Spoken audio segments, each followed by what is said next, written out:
Bonjour tout le monde, donc la Saphir, donc vous connaissez la Saphir en tant que fournisseur d'eau principalement. Vous connaissez sûrement la Saphir en tant que fournisseur de matériel d'irrigation avec l'irrigation en plein champ, le goutte à goutte et la micro-aspersion. Notre objectif c'était aujourd'hui de pouvoir répondre à une offre qui était plus large que le matériel d'irrigation. On a choisi de se positionner sur le stockage d'eau, le pompage, la filtration, la désinfection UV pour pouvoir apporter l'eau de la source, donc de la borne ou de la retenue collinaire jusqu'à la culture. Voilà. Donc le premier partenaire avec lequel on s'est mis en place, c'est avec le fournisseur Abeco. Vous voyez derrière une petite citerne souple qui fait 1 mètre cube. On a des citernes qui vont jusqu'à 150 mètres cubes et qui permettent de stocker l'eau. On est sur des grammages de tissu de 1300 grammes par mètre carré et les citernes sont garanties donc 10 ans. La particularité de ces citernes là également, c'est qu'on a la possibilité de gérer les niveaux hauts et les niveaux bas. Souvent une citerne, sauf d'adaptation qu'on rajoute dessus, on ne savait pas comment gérer le remplissage automatique de la citerne et assurer la sécurité en cas de manque d'eau. Donc aujourd'hui, on a des capteurs qui sont intégrés dans le bouchon central que vous voyez et qui permettent de gérer l'alimentation d'une électrovanne ou éventuellement arrêter une pompe qui est à l'arrière après la citerne. Voilà. Donc voilà pour le stockage d'eau. Ensuite, nous avons donc du matériel de pompage. Là, on a une petite pompe qui permet d'alimenter en circuit fermé l'exploitation, mais on a tout le matériel qui permet d'alimenter une exploitation sur du pompage qui peut aller jusqu'à 20 ou 40 mètres cubes heure, hein, donc des grosses pompes. Ensuite, nous avons donc la partie filtration qui est une partie importante en termes de qualité d'eau sur l'exploitation. Donc la filtration d'eau avec des filtres à sable, mais également avec un nouveau média filtrant que l'on a souhaité proposer, qui est donc un média filtrant. Donc là vous avez sur la partie gauche du sable que l'on met usuellement donc dans les filtres à sable. Le sable filtre environ à 100 microns et nous avons donc nous opté pour une alternative sur un autre média filtrant qui sont des microbilles de verre que vous voyez donc à droite. On met dans le bac à sable 2 granulométries, du gros diamètre en partie inférieure et un diamètre beaucoup plus petit en haut. Et avec ce média filtrant, on peut filtrer jusqu'à 15 microns. Donc on a une qualité de filtration qui est meilleure qu'avec du sable traditionnel. Et on a également la particularité, lorsqu'on fait le contre-lavage, d'avoir les microbilles qui s'auto-nettoient les unes en se frottant les unes des autres, ce qui permet d'éliminer le biofilm qui peut s'accumuler sur les billes. Voilà. Donc ce média filtrant est plus cher que du sable.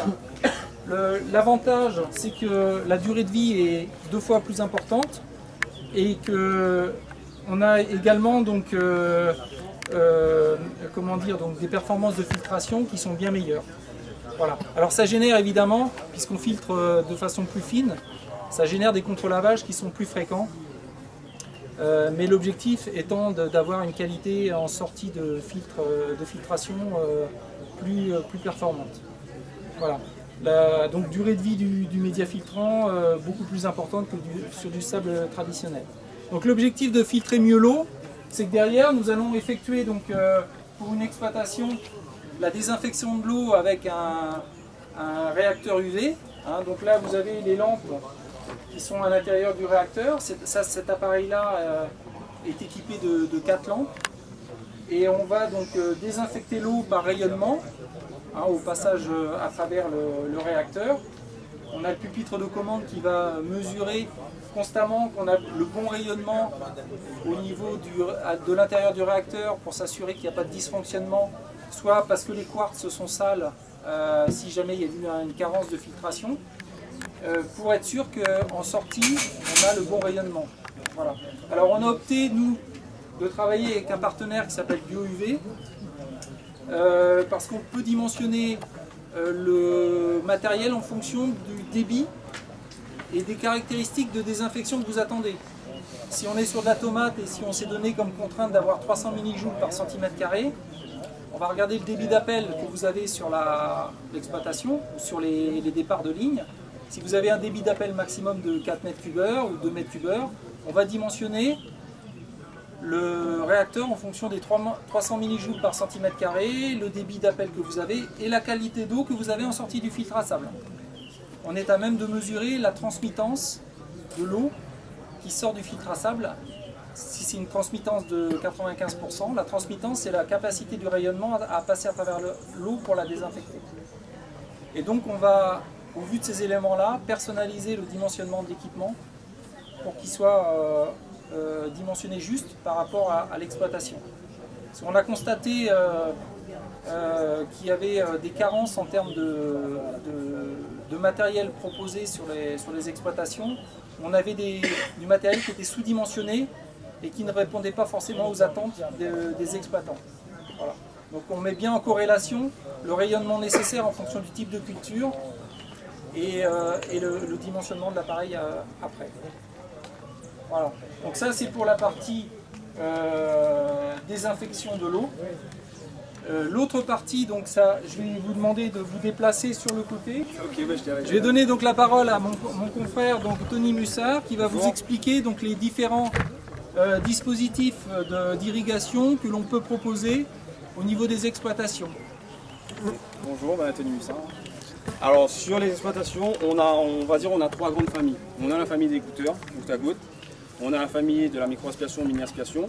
On a la famille de l'aspiration. Donc ici sur ces images, on peut voir on est sur de la micro et de la mini-aspiration.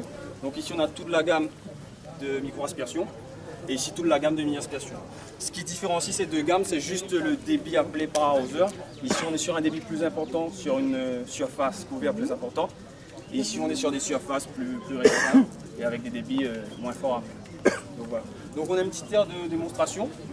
Donc ici on peut voir, on a les goutteurs.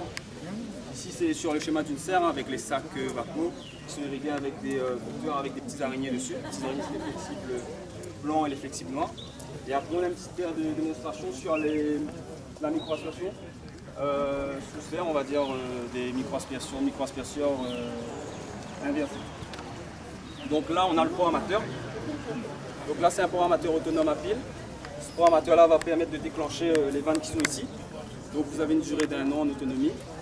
Donc en déclenchant ça, on peut déclencher le système goutte à goutte micro-jeu. Donc je vais faire un essai pour vous.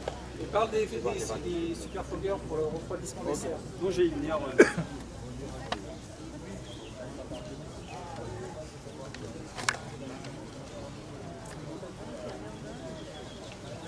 Donc là j'ai envoyé l'eau sur la première vanne. Là on est sur, vous pouvez vous approcher pour voir l'eau. Aujourd'hui, comme on vous a expliqué, il y a des systèmes, il y a certaines recherches que nous, on a menées.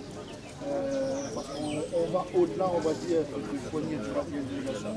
On est dans tout ce qui est développement agricole et on essaie de rechercher pour faire en sorte d'optimiser l'irrigation aujourd'hui. On a des systèmes qui permettent aujourd'hui de relancer le goutte à goutte sur de l'eau. D'ailleurs, c'est ce qui est fait. On a des jeunes agriculteurs, un jeune notamment, il ne faut pas le citer, il y a un Dessani qui s'est lancé sur une dizaine d'hectares sans souci, uniquement au goutte à goutte. Et là, le résultat, il est plus qu'encourageant. Sur Saint-Leu, c'est pareil. Sur Saint-Leu, les agriculteurs ont redémarré le goutte à goutte. Donc il y a 6 hectares sur la côte des châteaux qui s'est mis en goutte à goutte il y a 1 an et demi. Donc pareil, on a un résultat qui est très encourageant. Et il y a une filtration derrière, même qui est comme ça. C'est au top, ça fonctionne super bien. Donc là, je pense qu'on repart sur cette dynamique en termes de goutte à goutte. On devrait revoir ça là, c'est bien comme ça devrait être, on devrait avancer en ce sens. Après les cultures, quand on regarde, on a à nouveau de ensuite à nouveau au moment de la replantation, les gouttières, uniquement les gouttières, mais c'est subventionné à nous. On n'a pas besoin de changer le système sur le même dimensionnement de base, le primaire, le secondaire, tout ça, c'est juste les lignes. On a juste normalement à changer les lignes. Après, il y a faut pas dire l'aspiration, là, on ne dit pas nous aujourd'hui que l'aspiration n'est pas bonne, hein, parce que l'aspiration, on continue à le mettre en place. Après, effectivement, sur certaines zones où les agriculteurs veulent mécaniser aujourd'hui, surtout sur la canne, même en termes de maraîchage, le bout à bout n'est pas non plus adapté sur l'obligation, il faut que les agriculteurs sur projet maraîchers coupler ces systèmes, c'est-à-dire mettre du bout à bout avec l'aspiration. Donc, on ne dit pas du tout que c'est pas bon. Après, nous on intervient justement sur le côté après le volet conseil pour voir avec les agriculteurs un petit peu leurs attentes, pour produire, et en fonction du sol et plein de paramètres, on va vous aider à déterminer quel type de système d'irrigation mettre en place.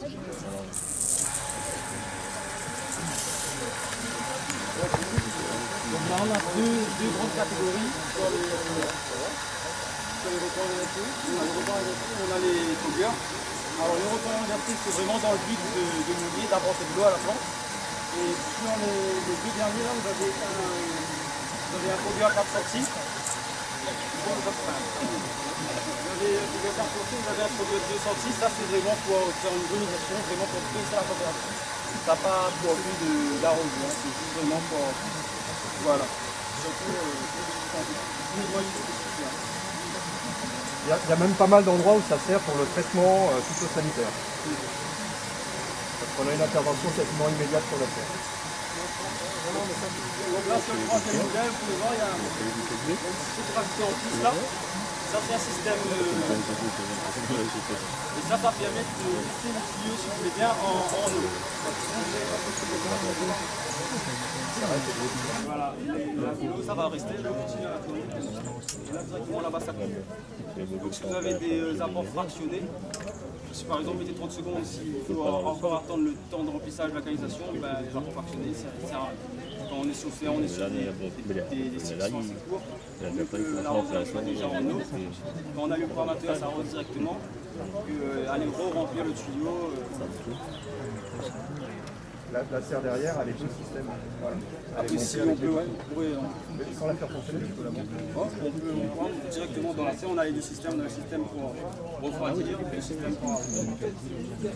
Après, un petit point sur l'évolution un petit peu de ces arroseurs-là, donc tout le monde doit connaître un petit peu. Donc c'est un peu le petit frère, on va dire, du 5035, du 5035 SD, qui est équipé d'une palette avec plusieurs paliers.